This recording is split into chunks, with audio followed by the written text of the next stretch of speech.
7 siècles avant Jésus-Christ, les Babyloniens s'imposent par la force, pillant et sémant mort et désolation dans le pays du Proche-Orient. Le prophète Habakkuk, qui vit à cette époque, s'adresse à Dieu avec une liberté de parole impressionnante et reproche au Seigneur sa lenteur dans son intervention divine. Toutefois, le prophète reste certain que le Seigneur répondra. C'est pourquoi il ne cesse de guetter le message divin chaque jour qui passe. Dieu voit la misère de son peuple. Dieu répond à son temps. Au prophète est confiée la promesse à transmettre à tous. Le juste vivra par sa fidélité. Dieu demande donc à l'homme de ne pas perdre sa foi, quoi qu'il arrive.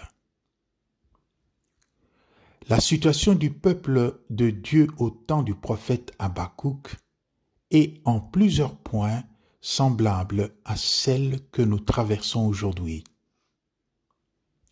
Certains hommes au pouvoir, certains riches sans cœur, et une certaine catégorie des hommes de science ont déclaré une guerre ouverte à l'humanité.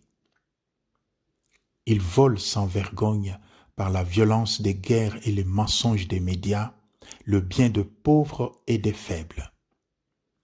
Ils s'emparent non seulement de leurs terres, mais aussi de leur corps et de leur conscience, en créant et multipliant des motifs de terreur dignes de science-fiction. Comme au temps du prophète Habakkuk, la voix du Seigneur retentit aujourd'hui pour rappeler aux croyants de demeurer fidèles à leur Dieu. Le juste vivra par sa fidélité. Notre humanité n'est pas à sa première période sombre. Les croyants ne doivent pas perdre leur foi suite à cette série de difficultés, maladies, guerres, cécité, changement climatique et méchanceté humaine.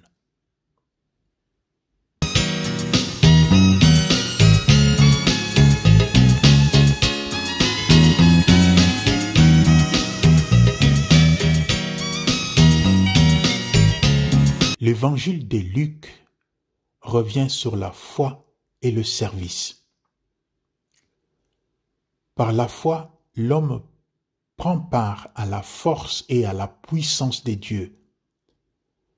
Ainsi, par la foi, l'homme peut accéder au monde de l'impossible.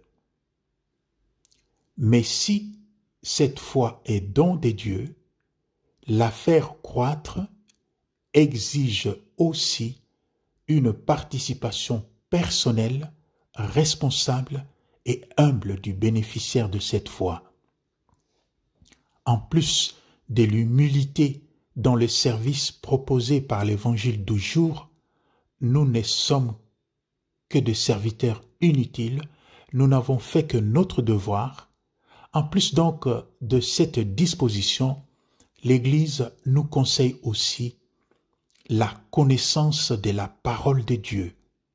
L'Église nous conseille aussi la vie de sacrement. L'Église nous conseille aussi la pratique de la charité fraternelle. Tous ces moyens nous aideront à maintenir vive notre foi et aussi à la faire grandir. Shalom et bon dimanche chez vous.